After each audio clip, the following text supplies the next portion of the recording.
Well, certainly want to thank you for staying with us. I want to tell you about an artist who uses recyclable and disposable material to create art with an environmental message.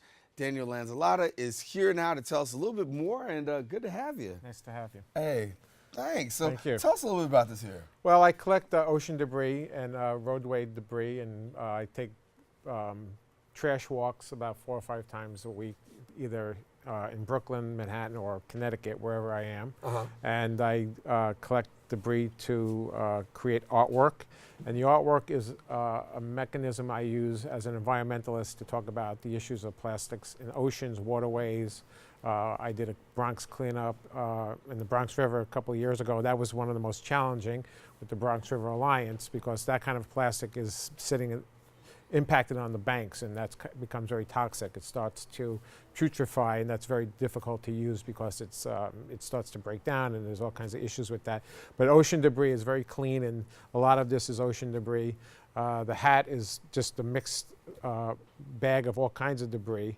The brooch, which I'm wearing here, another brooch, that's a plastic cap from a product. And then there's a Trader Joe's hand cream thing. So I use art to have a dialogue. And as an environmentalist, I don't want to come around and say, Darren, you know, you're a bad guy because you use plastic. I want to have a conversation with you, and you'll come up to me and go, what's that? And I'll say, it's art. And then we'll have a discussion about what's happening in the environment with plastic. Particularly in the Bronx, where there's a lot of environmental issues, and one of the highest rates of asthma is in the Bronx, and that's due to many reasons. There's a thing called environmental racism, and that's one of the issues here. There's also traffic patterns and how trucks move through the Bronx, and carbon debris that comes out of cars, causing all kinds of havoc for people and health. Wow. So walk me through a little bit of what I have here on this table, because I want our viewers to get an opportunity to see some of the work that you've done. Thank you. So I started an airing line just recently, and that's been kind of interesting what's happened there. A website, an environmental website in Singapore, excuse me, saw that I was doing this stuff, and they asked me if they could take one of my articles and put it on their website, and then they asked me if I wanted to be in their online store on the other side of the world. And I said, absolutely. So that's there. I haven't made any sales yet, but it's been interesting that some people on the other side of the world are seeing what's happening. And my pieces are going into my first museum show. I'm having a solo show up in Bridgeport, Connecticut at the Discovery Museum, and that opens on September 14th, which is a very interesting thing because, excuse me, Bridgeport and the Bronx have a lot in common. And what's interesting about the Bronx is that it's a coastal community. We forget. Right. We're on Long Island Sound, and we have Orchard Beach and other places, City Island. So we should be very cognizant of the conditions of our water quality, and how we approach and use the environment in a safe way. Because what happens is that toxicants that are in the environment are very democratic. They don't really care who you are.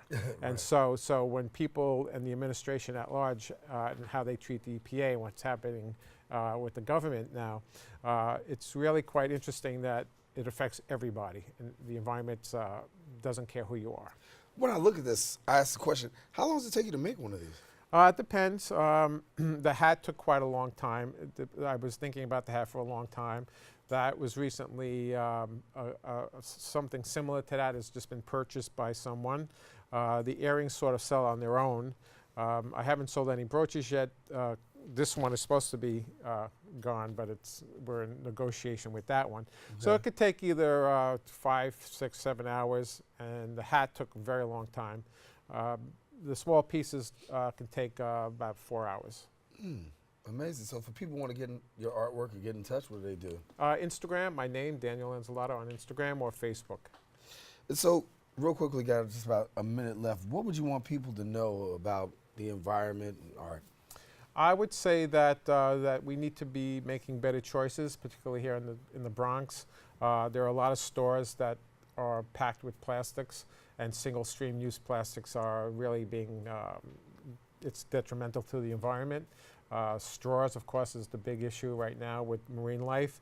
But one of the worst things that are in the environment are disposable lighters because of the nature of the materials, and so the butane is a petrocarbon, and that's really, really bad once they start to break up into the environment and go into our waterways. All right.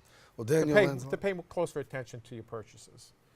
Daniel Lanzolitta is our guest here, and we want to tell you, you got the information at the bottom of the screen, how you can connect with him, and keep up the good work. Thank you. Thank you. Good to have you. Great to be here. Thank you. All righty. Listen, we've come to the end of our show today, and of course, we want to thank our guests for joining us, and yeah, you, the viewer, for tuning in. Now, if you missed any part of today's show, please catch the Recablecast at 5 and 10 p.m. on Optimum's Channel 67, Verizon Fios 33, or anytime on the web at BronxNet.org. For all of us here on the set of Open, I'm Darren Jaime saying take care and God bless. We'll see you soon.